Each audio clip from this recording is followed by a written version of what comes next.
Jesus said to him, "You shall love the Lord your God with all your heart, with all your soul, and with all your mind. This is the first and great commandment. A second likewise is this: you shall love your neighbor as yourself. The whole law and the prophets depend on these two commandments." Matthew chapter 22. Jesus answered and spoke to them again in parables, saying, "The kingdom of heaven is like a certain king who made a wedding feast for his son, and sent out his servants to call those who were invited to the wedding feast. But they would not come. Again he sent out other servants, saying, 'Tell those who are invited, behold, I have prepared my dinner. My cattle and my fatlings are killed, and all things are ready. Come to the wedding feast.' But they made light of it, and went their ways, one to his own farm, another to his merchandise, and the rest grabbed his servants and treated them shamefully and killed them. When the king heard that, he was angry and sent his armies, destroyed those murderers, and burned their city. Then he said to his servants, 'The wedding is ready, but those who were invited weren't worthy.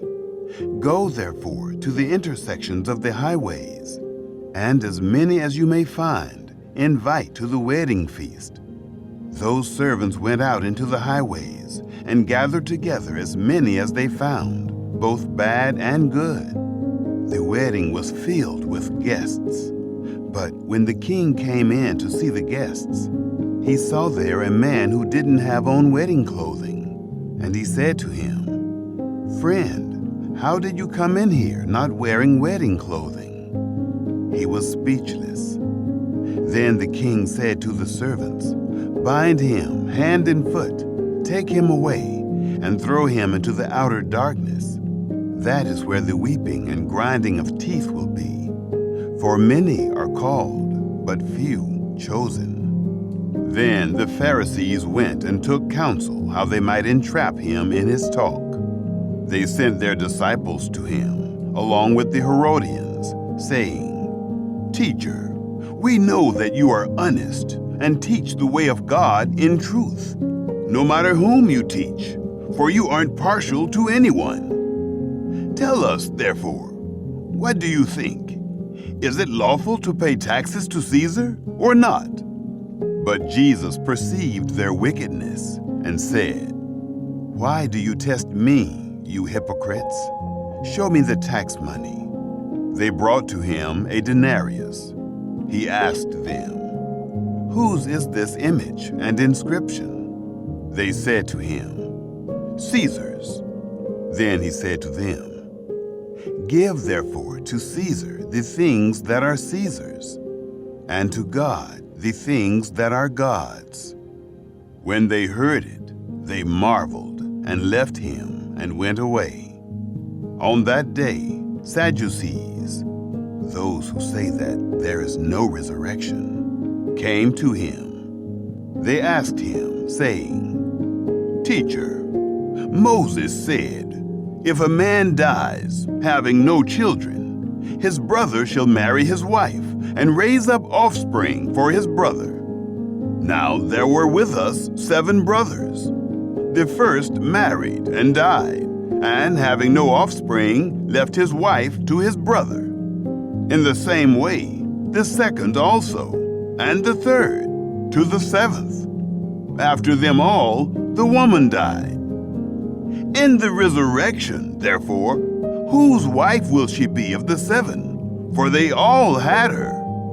But Jesus answered them, 'You are mistaken, not knowing the Scriptures nor the power of God. For in the resurrection they neither marry nor are given in marriage, but are like God's angels in heaven.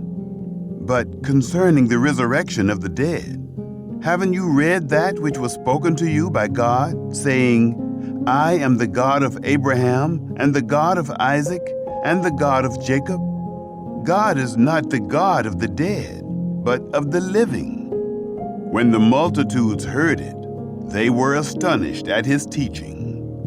But the Pharisees, when they heard that he had silenced the Sadducees, gathered themselves together. One of them, a lawyer, asked him a question, testing him. "Teacher, which is the greatest commandment in the law?"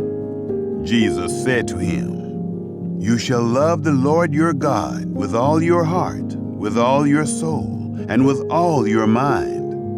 This is the first and great commandment. A second likewise is this: you shall love your neighbor as yourself. The whole law and the prophets depend on these two commandments." Now, while the Pharisees were gathered together, Jesus asked them a question, saying, "What do you think of the Christ? Whose son is he?" They said to him, "Of David."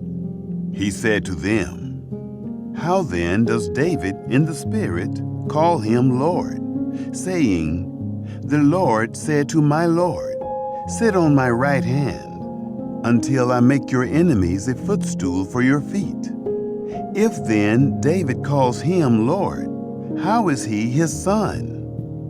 No one was able to answer him a word. Neither did any man dare ask him any more questions from that day forward.